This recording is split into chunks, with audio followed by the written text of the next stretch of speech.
আসসালামু আলাইকুম। ফাইবারে যারা নতুন অ্যাকাউন্ট খুলেছেন তাদের জন্য সতর্কবার্তা। ফাইবারে আমিও নতুন সেলার। তো আমি কিছুদিন আগে একটা অ্যাকাউন্ট খুলি। তারপর ওই অ্যাকাউন্ট থেকে আমি ২-১ দিন আগে একটা গিগ পাবলিশ করি। ওই গিগ থেকে আমাকে একটা মেসেজ দেয়। আমি আপনাদের দেখাচ্ছি যে ওই মেসেজের মাধ্যমে আমার কাছ থেকে কিভাবে €২০০ নিয়ে নিতে চাইছিল। ভাগ্যিস আমার কার্ডে টাকা নাই। টাকা থাকলে আমার সব টাকা নিয়ে নিত। আমি আপনাদের দেখাচ্ছি কিভাবে ওই স্ক্যামারটা আমাকে মেসেজ দেয়। আমি ওরে ব্লক করে দিছি। এই দেখেন। ও আমারে মেসেজ দিছিল যে আমার সার্ভিস এভেইলেবল কিনা ২ দিন আগে। তারপর আমি বললাম যে হ্যাঁ। তারপর ও আমার ইমেইল অ্যাড্রেসটা ইমেইলের মাধ্যমে সে আমাকে আ একটা অফার করে। বেলজিয়াম থেকে ছিল। তারপর আমি আপনাদের দেখাচ্ছি সে আমার একটা মেসেজে কি একটা মেসেজ পাঠায়।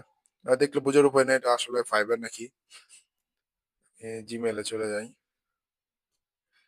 জিমেইলে গিয়ে সরাসরি ও ওই স্ক্যামারের ওয়েবসাইটটা ভিজিট করে আমি দেখাচ্ছি।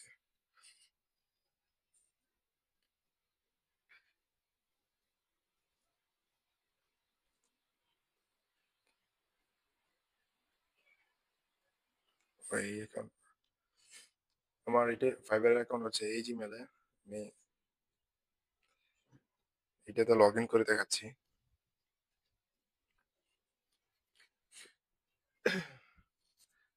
আপনার ওই যে স্প্যামে চলে যাই। এই ইমেইলটা আমার স্প্যামে আসছিল। আমি স্প্যাম থেকে আমি এটা ইয়ে করে দিছিলাম। কিন্তু এটা আসলে যে হ্যাকাররা যখন মেসেজ পাঠায় এগুলো কিন্তু ওই গুগল জানে। এজন্য কিন্তু এটা অটোমেটিক স্প্যামে ফেলায় দিছিল। কিন্তু আমি তো মনে করছি যে ফাইবার থেকে আসছে হয়তো কোনো একটা কারণে স্প্যামে চলে গেছে।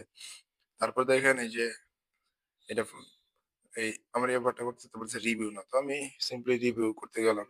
তারপর তাদের একটা ওয়েবসাইটে নিয়ে যায়। দেখেন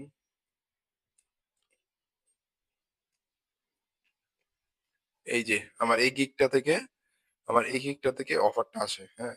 তাদের এখানে আবার সাপোর্ট চ্যাটও আছে। মানে দেখে বোঝার উপায় নাই এটা আসলে আপনার আ ফাইবার ওয়েবসাইট নাকি অন্য কোনো ওয়েবসাইট। হ্যাঁ? মনে হচ্ছে যে সম্পূর্ণ ফাইবার। কিন্তু আসলে এটা ফাইবার ওয়েবসাইট না। তারপরে এখানে যদি আপনি রিসিভ এ যান, আপনার এই দেখেন এখানে আপনার কার্ড ডিটেইলস এড করতে বলে। কার্ড ডিটেইলস করে সাবমিট করলে তারপরে এখানে আপনার এক্সাক্ট ব্যালেন্স কত আছে ওইটা দিতে বলে। তো আমার অ্যাকাউন্টে ব্যালেন্স ছিল না। যদি থাকতো ওরা সব নিয়ে নিত। এদের বলতেছে, "you must enter a card with the balance of at last €200 the bank reverse this amount." আমার বলতেছে যে আমার কার্ডে €200 থাকবে এবং আমার এই টাকা ফেরত দিয়ে দিবে। এবং এটা ৫ থেকে ১০ মিনিট সময় লাগবে।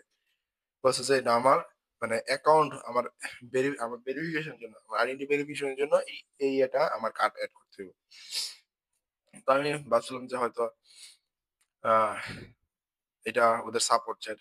কিন্তু আমার কার্ডে আসলে টাকা ছিল না। আমার হাতে এখন টাকা নাই। তা আমি কি করব? তো আমি একদিন চলে গেল। তারপর আমি ভাবলাম যে ফাইবার সাপোর্ট টিমকে মেসেজ দেই। দেখি ওনারা আমারে কি বলে। তারপর যখন আমি ফাইবার সাপোর্ট টিমকে মেসেজ দিলাম। মেসেজ দেখে তো আমি মানে পুরাই হয়ে গেছি। দেখেন ওনারা এটা কি বলে? এই যে এটা হচ্ছে আমাদের লাস্ট মেসেজ। যে hi again. I have reviewed your screenshot and I can see that it is not from official Fiverr website. তারা বলতেছে যে আমার স্ক্রিনশটটা ওরা দেখেছে এটা আমাদের ওয়েবসাইট, এটা ওদের ফাইবার অফিসিয়াল ওয়েবসাইট না। মানে এটা হচ্ছে ওদের স্ক্যামারদের website. I would strongly suggest not visiting the same site again. বলতেছে যে এই সাইটে কখনো আর ভিজিট না করার জন্য। It is important note that Fiverr will never request personal information or payment through our messaging system. And the message you received was not sent by us. তারা বলতেছে যে ফাইবার কখনো আহ পার্সোনাল ইনফরমেশন তারপর payment এসব মেসেজে জিজ্ঞেস করে না এবং আহ, এই মেসেজটা তাদের কাছ থেকে আসেনি।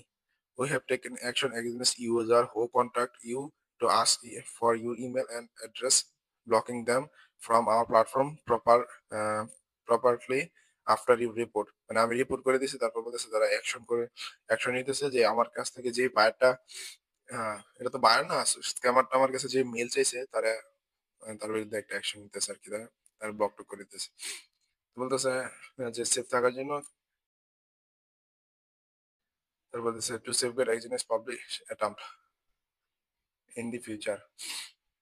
মানে ভবিষ্যতের জন্য আমাদের সতর্ক করে দিছে আরকি। এই আরকি। তো দেখেন আমি আমার কাছে টাকা ছিল না বলে আমি বেঁচে গেছি। যদি এরকম কারো হয়তো যে নতুন বা না বুঝে আমি কার্ডে টাকা তাকে এড করে দেয় তাহলে কিন্তু ওদের টাকা সব খোয়া যাবে। সব টাকা নিয়া যাবে। তো এই ভিডিওটা হচ্ছে যে যারা Fiverr এ নতুন অ্যাকাউন্ট কাজ করতেছে তাদের জন্য সতর্কবার্তা। এরকম ভিডিও আমি আমার চ্যানেলে আর পাবলিশ করে থাকি। আপনারা আ সাবস্ক্রাইব করে আমার পাশে থাকবেন। তো আজকের ভিডিওটা এই পর্যন্তই। ধন্যবাদ। আসসালামু আলাইকুম।